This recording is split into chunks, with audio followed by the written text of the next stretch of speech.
तरीके से बच्चों से सच निकलवा के रहूंगी। प्यार से नहीं समझे तो डरेंगे तो जरूरी।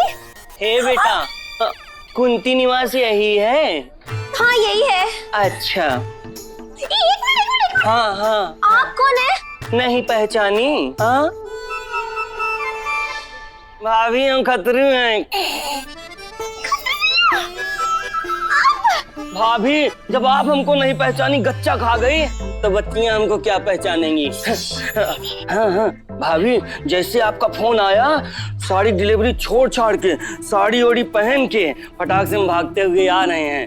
भाभी, आपसे हाथ जोड़ रहे हैं, बस डांट खाने से किस बचा लेना। ओहो खतरू भैया, डांट नहीं शाबाशी दिलवाऊंगी कन्हैया जी से। लेकिन सुनिए, हाँ। मैंने जो कुछ भी सिखाया है सब बराबर बोलना। हाँ हे बिटिया, चिंता ना करो, जब तक बच्चियां सुनती रहेंगी ये चंपा चोरनी सुनाती रहेगी। आवा मतलब चलिए। पंजीरी बहू। माँ जी, मैं आप ही के पास आने वाली थी। ये देखिए, वो मनाली में बहुत ठंड होगी ना, अब किसी को सर्दी या जुकाम हो जाए तो ये काम आएंगे। अरे ओ छुटकन, अगर रुमाल की चाहिए थे तो किसी पुरानी चादर को फाड़ के बना लेती ना, इतने पैसे खर्चने की क्या जरूरत थी? माँ जी, ये रुमाल मैं मुफ्त में लेकर आई हूँ। मुफ्त में? अरे वाह छुटकन, तू तो रसोई के साथ साथ घर में भी बचत करने लगी। वैसे इतने सारे रुमाल मुफ्त में मिले कैसे? माँ जी, वो मैं आपके लिए ऊन के दस्ताने लेने गई थी ना, तो उसी के साथ मुफ्त मिल रहे थे। एक मिनट, एक जोड़ी हाथ के दस्ताने के साथ इतने सारे रुमाल मुफ्त? नहीं माँ जी, 2 जोड़ी दस्तानों के साथ 1 रुमाल फ्री था, और हमारे घर में 14 लोग हैं। अब एक को रुमाल देती और दूसरे को नहीं मिलता तो अच्छा नहीं लगता ना माँ जी, तो इसलिए मैं सबके ले लिया। एक मिनट, 2 जोड़ी दस्तानों के साथ 1 रुमाल मुफ्त, तो 14 रुमाल ले आई। मतलब कि तू 28 दस्ताने ले आई? माँ जी, अब गणित तो मेरी कमजोर है ना, इसलिए मैंने दुकानदार को ही बोल दिया कि मुझे 14 रुमाल चाहिए। अब उस हिसाब से बता दो कि कितने दस्ताने लेने, तो उसने दे दिए। अब माँ जी, मैंने गिन लिए थे, 14 रुमाल ही हैं। और वैसे भी माँ जी, दस्ताने तो हर सर्दियों में काम आ ही जाएंगे, और अगर फट गए तो मैं उसके अंदर से सारे ऊन निकाल के उसका स्वेटर बना दूंगी। हुई ना बचत पे बचत।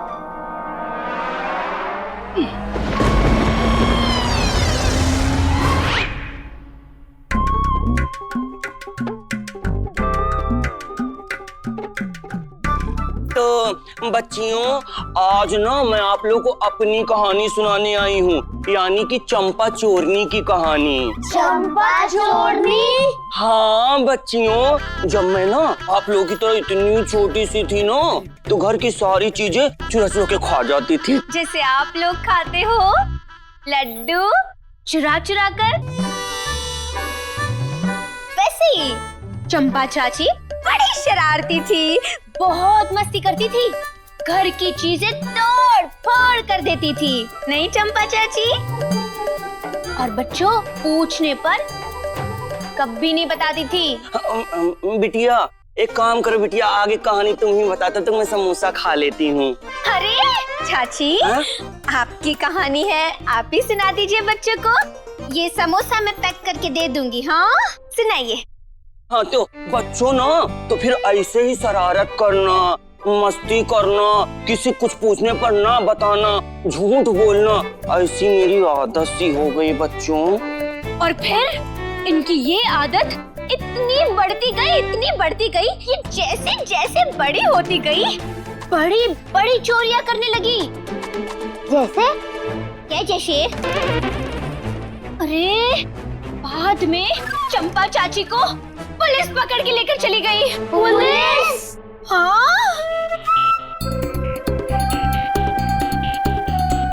हाँ बच्चों, पुलिस आई और हमसे कहने लगी चंपा सच बताएगी कि जेल जाएगी। जेल? मम्मी हमें आगे की कहानी नहीं सुननी, बहुत डर लग रहा है पड़ाकू मम्मी। नहीं, आगे सुनो क्या हुआ, मैं बताती हूँ। फिर पुलिस ने चंपा चाची से पूछा, चंपा बता दो तुमने गलती की है या नहीं। चंपा चाची ने बोला नहीं नहीं मैंने गलती नहीं की। अपनी गलती को वो छुपाती रही पुलिस से। और फिर बच्चों पुलिस ने चंपा चाची को जेल में बंद कर दिया। जेल में बंद कर दिया। बताओ चंपा चाची फिर जेल में क्या हुआ? क्या हुआ? क्या हुआ? क्या हुआ? क्या? बहुत बुरा हाल हुआ बच्चों। जेल में न खाना ठीक से मिलता था, न पीने का साफ सुथरा पानी मिलता था। 2400 घंटा बच्चों जेल में चक्की पीसिंग हमसे पत्थर तुड़वाते थे और लकड़ी का काम करवाते थे। बच्चों 2 पल आराम के लिए नहीं मिलता था। चंपा चाची देखा बच्चों चाची की क्या हालत हो गई थी। पर मम्मी बस हमें कहानी नहीं सुनी, हमें डर लग रहा है। नहीं सुनी। डर लग रहा है ना बच्चों, हम आपको आगे बताते हैं। काहे कि डर के आगे हमारी जीत है। हाँ तो हम फर्नीचर का काम जो है बच्चों ऐसा करने लगे उसकी इतनी डिमांड हो गई कि बाद में जेल में कैदी की संख्या कम, फर्नीचर खरीदने वालों की ज्यादा बढ़ गई।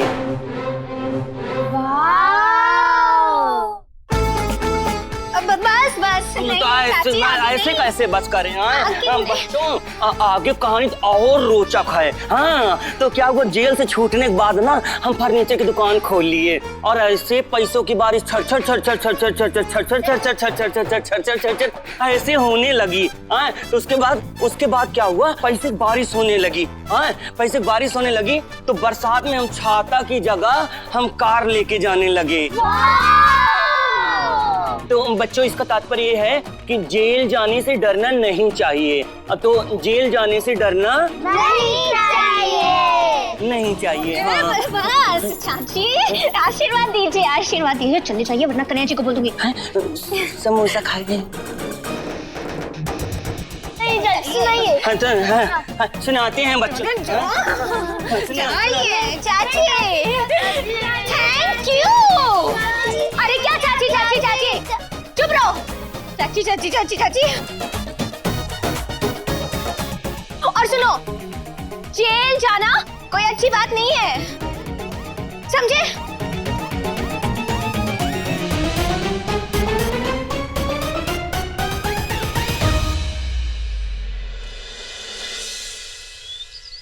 प्यार से समझाने के लिए गए तो बच्चे उन्हें बेवकूफ बना दिया। गुस्सा करके समझाने के लिए गए तो खुद ही बेवकूफ बन गए। सोफा फाड़ने वाली बच्ची हंस रही है मुझ पर। हंस रही बच्ची? कहाँ है बच्ची? अरे सामने नहीं मेरे पीठ पीछे।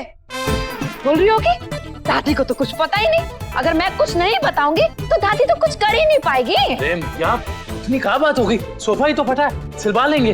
वाह अभी ये फटा है सिलवा लेंगे, कल को कुछ टूटेगा तो जुड़वा लेंगे। फिर अगर एग्जाम में फेल हो गई तो बोलेगा कि 1 साल और पढ़वा लेंगे।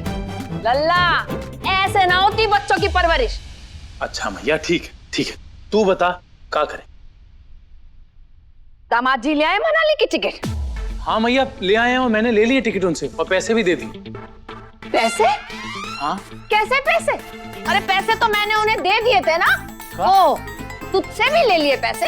देखा घर में सबको लगता है कि कुंती को बेवकूफ बनाया जा सकता है। अब तो सबको सबक सिखाना ही पड़ेगा।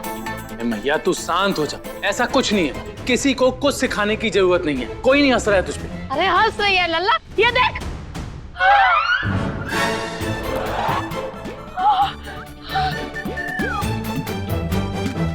ये देख लल्ला, कोई ना कोई बच्ची मुझ पे जरूर हंस रही है।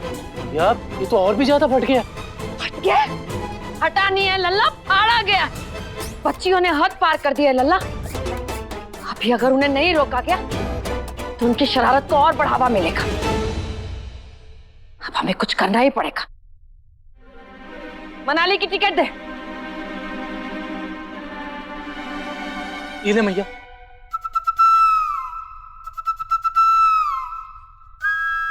मुझे लगा था बच्चियां हैं, अपनी गलती मान लेंगी, पर नहीं।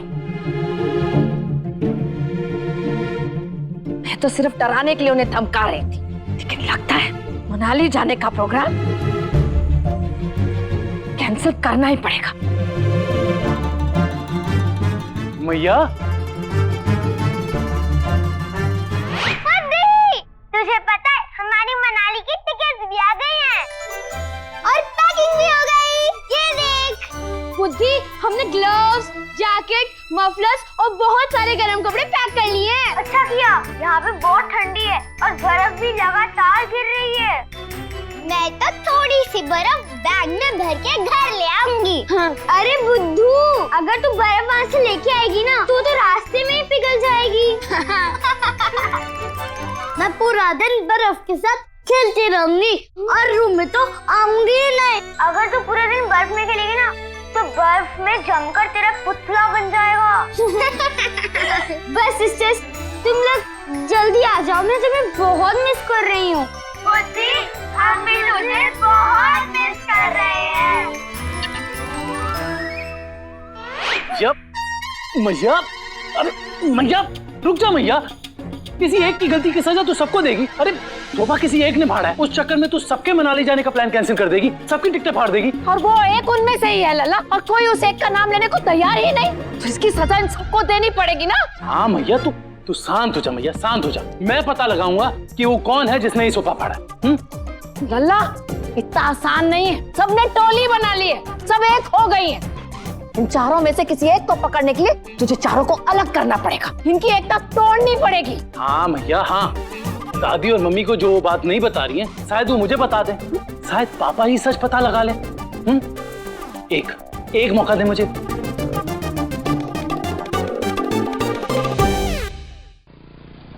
सब करेंगे चीयर।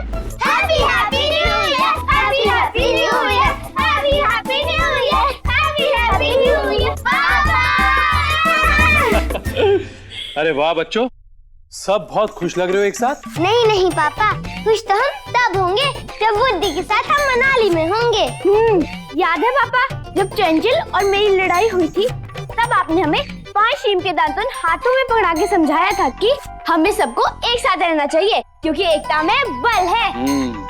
मुझे बहुत खुशी है कि आप सबको वो बात याद है।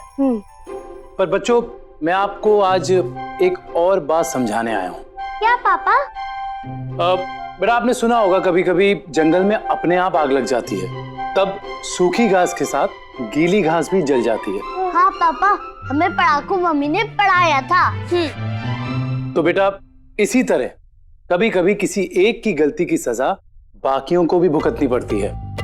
मुद्दे की बात यह है कि दादी को यकीन हो गया है कि वो जो सोफा है आप में से किसी एक ने फाड़ा है, और उन्हें यह भी लगता है कि आप लोग उसे बचाने की कोशिश कर रहे हो। लेकिन पापा, हमने... शक्ति बेटा, पहले आप मेरी बात सुन लो। तो जिसने भी वो सोफा फाड़ा है, अगर वो अपनी गलती स्वीकार कर ले, देखो दादी उसे माफ करेगी कि नहीं वो मुझे नहीं पता, पर मैं कोशिश करूंगा कि उसे सजा ना मिले। तो अब ये आप लोगों को तय करना है कि आप लोग इतने स्वार्थी हो सकते हो कि किसी एक की गलती की वजह से बाकी 13 का प्लान कैंसिल हो जाए या नहीं। जिसने भी गलती की है, अगर उसने गलती मान ली तो उसे सजा मिलेगी, छोटी सी सजा मिलेगी, लेकिन आप लोगों के मनाली जाने का प्लान कैंसिल नहीं होगा। तो अब ये आप लोगों को तय करना है कि आपको बुद्धि के साथ नया साल मनाने और बर्फ देखने मनाली जाना है या नहीं। धैर्य बेटा, उठो।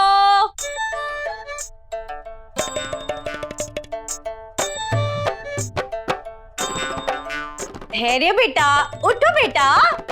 बेटा देखो, दूध की थाली की तरह ठंडे ठंडे चंदे मामा चले गए और गैस के चूल्हे की तरह गरम गरम सूरज चाचू आ गए। उठो बेटा। बेटा उठो ना। मैं शांत से आराम से नहीं बैठ सकती।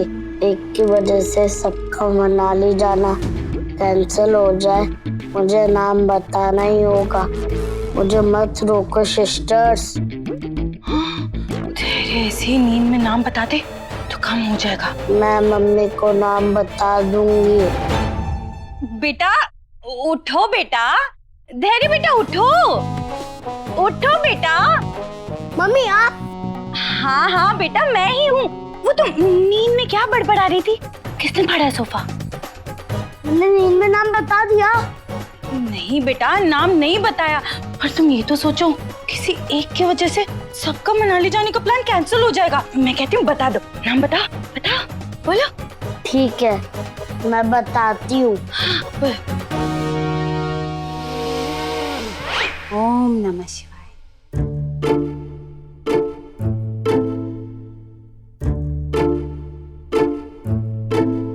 मम्मी प्रसाद। अवश्य सुपुत्री चंचल। शुभ है। मम्मी अभी क्या समय हो रहा है? समय 7:30 के आसपास होगा कुछ। मम्मी मैंने ये डिसाइड किया है कि 7:30 बजे से लेके 8 बजे तक मैं कभी झूठ नहीं बोलूंगी। झूठ? शिव शंभू सुपुत्री चंचल, झूठ तो मनुष्य को कभी भी कहीं भी किसी भी समय बोलना ही नहीं चाहिए, कदापि निषेध। मम्मी मैंने अच्छा सोचा है ना, अब 7:30 से 8 बजे तक मैं झूठ नहीं बोलूंगी। चाहे कोई भी मुझसे सीक्रेट पूछे फिर भी मैं सच सच ही बताऊंगी। अच्छी बात है, शुभ है। मम्मी रुको, आपने क्या समय बताया था? समय बताया ना सुपुत्री चंचल, 7:30 के आसपास ही होगा कुछ। अच्छा अगर अभी कोई मुझसे सीक्रेट पूछे तो मुझे सच ही बताना पड़ेगा।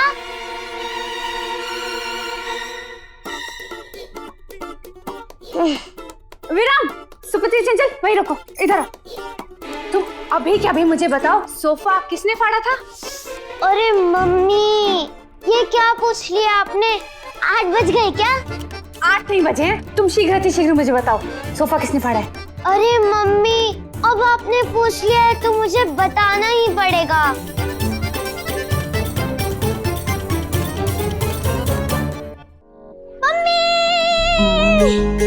बोलो बेटा। मम्मी वो बात ये है कि मैं कब से गाना बना के उसको गाने की ट्राई कर रही हूँ, पर दिमाग और गला दोनों साथ ही नहीं दे रहे। ऐसा क्यों हो रहा है?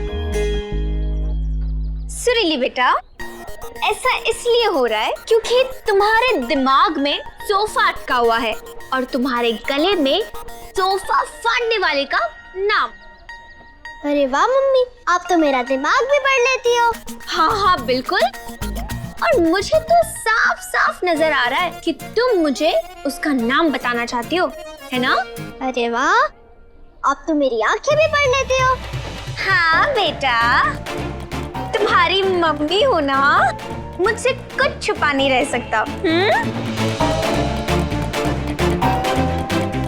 सुरीली, अब मुझे जल्दी से बता दो कि सोफा किसने फाड़ा है। अगर मैं बता दूंगी तो हम मनाली तो चलेंगे ना? हाँ हाँ बिल्कुल चलेंगे, जल्दी से बता दो कौन है वो।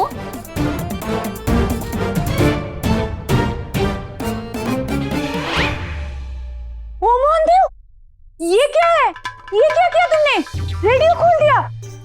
मम्मी दोबारा गलती हो गई। वो दोबारा? पहले क्या खोला था? खोलने की नहीं, ना खोलने की गलती। अपना मुंह ना खोलने की गलती। मुंह नहीं खोलने की गलती? कब तुमने मुंह नहीं खोला? जब दादी ने हमसे पूछा था कि सोफा किसने फाड़ा है। अच्छा, और जब मैंने पूछा तब गलत नाम बताने की जो गलती की उसका क्या? मतलब पूरी 3 गलतियां हो गई। अब तो दादी मनाली जाना कैंसिल कर देंगी। हाँ, वो तो कर ही देगी। लेकिन बेटा, अगर तुम गलती सुधार लोगी तो हो सकता है ना करे। मम्मी मैंने बहुत ट्राई किया लेकिन ये रिपेयर हो ही नहीं रहा है। अरे बेटा, रेडियो खोलने की गलती नहीं, मुंह ना खोलने की गलती। देखो बेटा, अगर तुमने सच सच बता दिया कि सोफा किसने फाड़ा था तो मैं जाकर दादी से बात करूंगी, तो हो सकता है दादी मनाली जाने का प्रोग्राम कैंसिल ना करे। मतलब मैं आपको बता दूं कि किसने फाड़ा था सोफा तो मैं मनाली जा पाऊंगी? हाँ बेटा बिल्कुल। हाँ, अब बताओ सोफा किसने फाड़ा था?